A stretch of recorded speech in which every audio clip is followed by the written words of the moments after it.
Hello everyone, welcome to e-learning. Please remember to subscribe at the end of this video. So guys, Bitcoin is right on the brink of a major move right now. I did talk about this major triangle and we did see a breakdown here as expected, and just as expected we are finding the last draw of hope here on my orange box, and this is going to hold. So guys, if you're holding any crypto at all, and you will want to watch this video. So I'm going to take you through everything you need to know. Ethereum traditional markets, what you need to pay attention to is just going to happen in a few days. Please remember to subscribe. So guys, before we get into the very important stuff happening right now, I do first have a kind of public announcement here. So if you're holding any funds on Hotpin, as you know, if you're holding funds over on that exchange, is that they were halting withdrawals for quite a while in the midst of the lunar fiasco, and everything that happened after that, they halted withdrawals. I don't know what the deal is, if they lost funds or if it's something else. They have now restarted their withdrawals, but not for the major altcoin. So you cannot really withdraw that Bitcoin, Ethereum, and so on that. But what you could do is, if you're holding any funds on Hotbit, you could switch it over from one of these coins over to like BNB, which I used, and then you will be able to withdraw. So I thought I would help a little bit. It will actually help you get back your funds. So let's talk about Bitcoin. We can now see that Bitcoin on the 4-hourly time frame, we are finding massive support here on the orange box. Now, as you know, we've talked about this, and this was looking like it wanted to go down lower, guys, but how we also have had massive support of my orange box. Now, short term, I'm still very cautious here. Now, on long term, of course, I'm accumulating Bitcoin like crazy. I think that long term we are going to look back at this as a good buying opportunity, but short term I don't see the markets pumping that much before we do have more clarity regarding the overall state of the economy, and definitely in just 5 days we are going to have more clarity in what the Fed are going to do. Now 25 per 24 are pricing in 1% rate hike, which is quite significant. So we'll see if they do 1% or if they only do 0.75, which is also pretty significant. But if this doesn't hold, guys, as the next level of support will be down here at $19,000. So pay attention to that, guys, because we also had this triangle breakdown yesterday, and the only thing that saved Bitcoin from going down lower here from the breakdown from this triangle is, of course, the orange box here. Traditional markets have also been seeing quite significant drawdowns.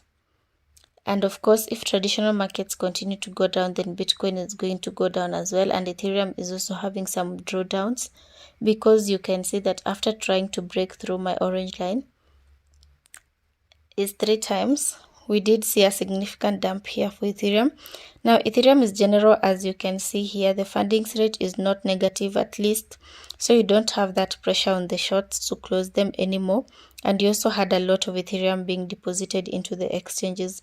So you can see that we had a significant influx of Ethereum being deposited, moving into the merge. And so, guys, there's going to be volatility here. Some people moved it to the exchanges to get the coins. Some people stake their coins themselves to get the forked coins that are now, transferring Ethereum to the exchanges in order to sell it. And then maybe they have closing a short position and they are selling their Ethereum. Now they have the proof of work coins, and it's going to take a couple of days for this entire situation to iron itself out. But expect more volatility for Ethereum moving forward.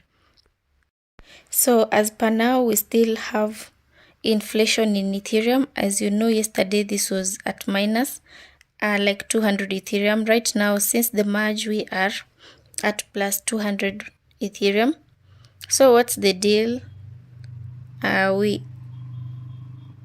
We can see here we went down for Ethereum. We peaked here at minus 250 Ethereum, but we are again trending upwards here. Now Ethereum 2.0 is not entirely going down yet, but what it does do is add significant deflationary pressure. So let me explain this. So prior to Ethereum 2.0, the miners would get 13,000 Ethereum per day. Right now, the stakers are only get 1,600 Ethereum per day. So you're seeing less supply being added into the circulating supply.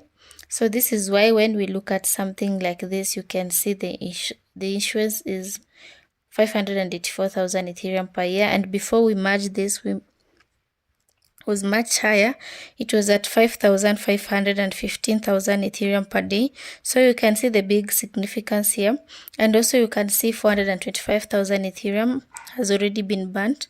So in all, definitions, this is being distracted. So 425,000 Ethereum has vanished proof. It's gone. This is why the Ethereum network right now is destroying a lot of Ethereum as we are using the protocol. And as we move on into the next bullish phase of the market, guys, whenever that may be, you're going to see even more Ethereum usage. You're going to see more people using the protocol. You're going to see more Ethereum being burnt. And then you also have less supply compared to what we've had previously. So like I explained, 1,600 instead of 13,000. So that adds bullish fundamentals for Ethereum. Less supply means if the same amount of people are buying less supply, well, that means that the price is going to go up over time. So I hope that that is explained. It's a little bit clarified. So we are using protocol by the day. Another thing I want to talk about is this comparison of 1945 to 1949, because you can see that the trajectory we are in right now, you can see that we have been going up.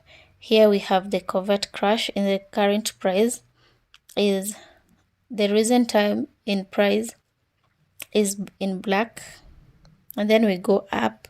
You can see it follows pretty significantly. Even the drawdown here, the crash is 1946. We had minus 26%. We had minus 23% in the current cycle. So what happened in 1946? We continue to trend sideways for a significant amount of time. From where we are right now, this could, if the fractal remains the same, 1947, we could go sideways for another like 2 years. So this is something I don't think is likely. I do think we are going to go up faster than in 2 years, but we do need to be prepared for this as well. And we need to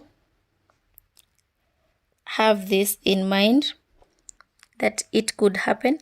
And this fractal is looking pretty solid up until this point, at least. Now, just because we are going sideways here, it doesn't mean that we don't have volatility. Look, we can still take advantage of these peaks. Even if we have something like 1946 happening, we can still take advantage of this peak, this bottom, this peak, this bottom, and trade this volatility as we have been doing here on the channel. So guys, I'm going to keep you updated on more information regarding this. Please remember to subscribe at the end of this video. See you in our next video.